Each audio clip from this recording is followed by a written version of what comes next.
so we limit. We limit ourselves to the hardest cases, the hardest publishing cases that no one else can publish. So that means non-public censored documents of political, diplomatic, or historical significance.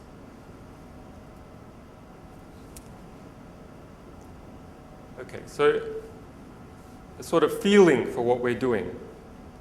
What is the impact, not on individual nation states, but the impact in the media? This is something you can measure a little bit. Other stuff's a bit harder. I'll go into some examples. But we have caused the publication or reprinting of about 40,000 articles based upon our content in websites that are listed by Google News. So that's most, but not all of the mainstream press. I just yesterday did a look on Google Book Search. There's about 40-something books. Google Book Search doesn't cover most book publishers, so about 40 to 100 books have in part been catalyzed as a result of the material we have released. Google hits, Wikileaks, presently about 670,000. For Malaysians here, a good comparison is Malaysia Insider has about 46,000. And blog references, 92,000.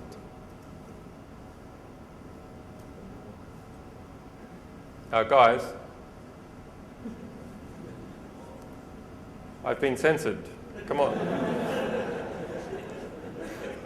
Actually, speaking of which, in this crisis that is occurring in the United States with journalists, a journalist who is fired is 100% censored.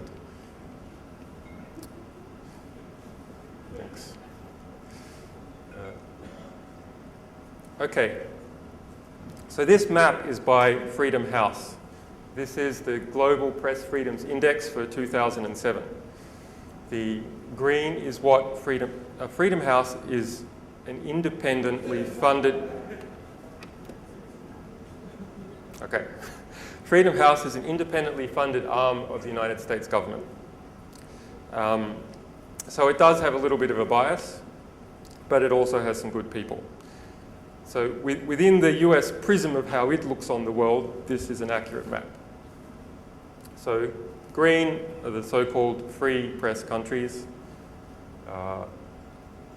Yellow, partly free, that includes Malaysia, and grey, not free.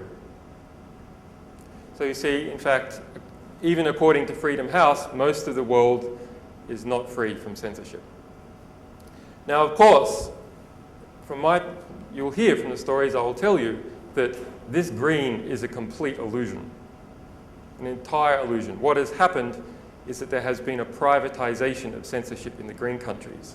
It's no longer direct state censorship most of the time.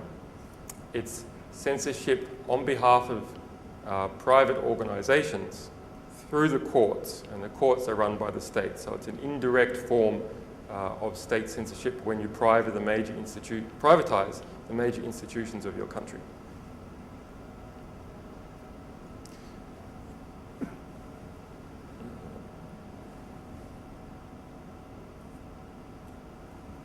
Okay, so how many people here have ever gone to the front page of the website?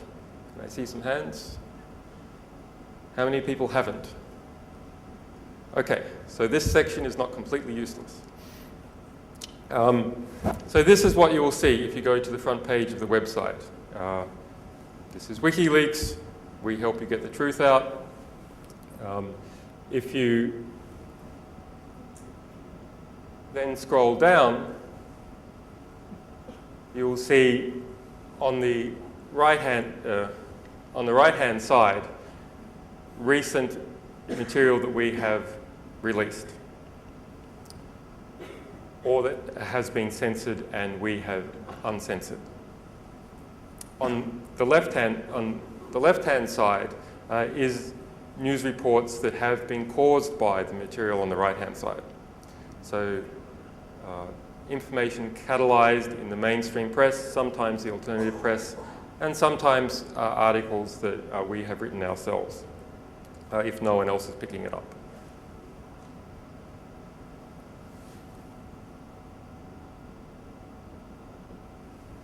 Okay, so just looking at something recent we released this week, the UK MOD Manual of Security, volumes 1, 2, and 3, issue 2, 2,389 pages, all classified. So this manual is interesting.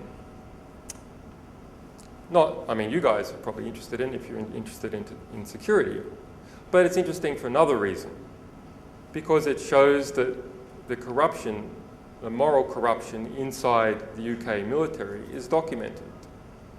This manual refers to investigative journalists about 13 times. What are the biggest threats? The biggest leaking threats? It's a type of security threat. That's what military security is really concerned about, is information being disclosed. Their biggest threat is not the Russians, it's not the Chinese, it's investigative journalists. And why are they concerned about it? Because it might embarrass the government or might embarrass their departments.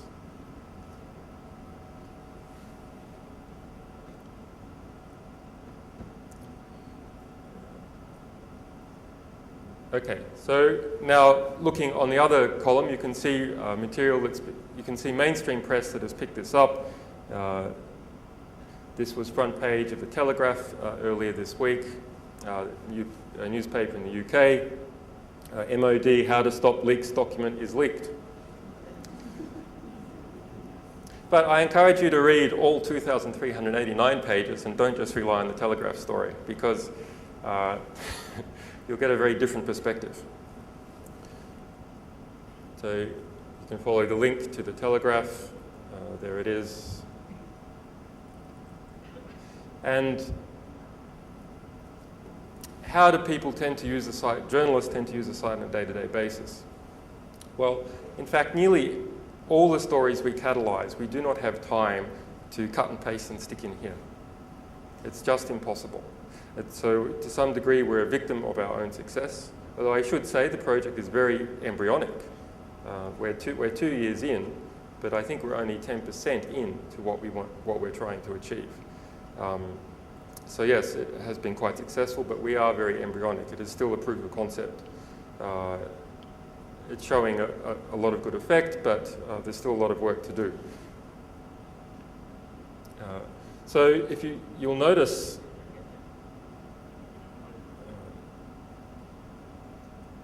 here, so catalyze reportage, you can have a look at news, blogs, and Twitter.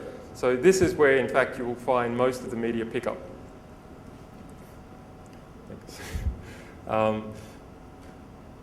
And this is from earlier today. You can see there tends to be something every few hours catalyzed in the mainstream press, based upon what we've released. This is blogs. This is the best blog search, by the way, is Ice Rocket. And this is Twitter.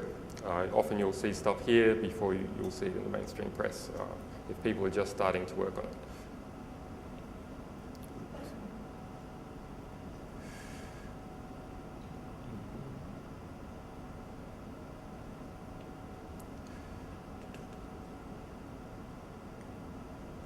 And okay, there's one more, press display as well. This is actually a big organization that scans the front pages of and other pages of newspapers across the world and puts them online. They charge you to actually buy chunks, but you can get one or something a day free. And so you can see this is what has been happening this week, mentioning Wikileaks in relation to the Telegraph, the MOD, and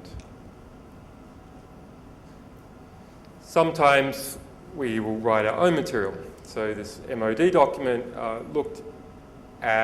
gave travel advice to UK spies about going into China and Russia. And what do they need to watch out for when they're in those countries?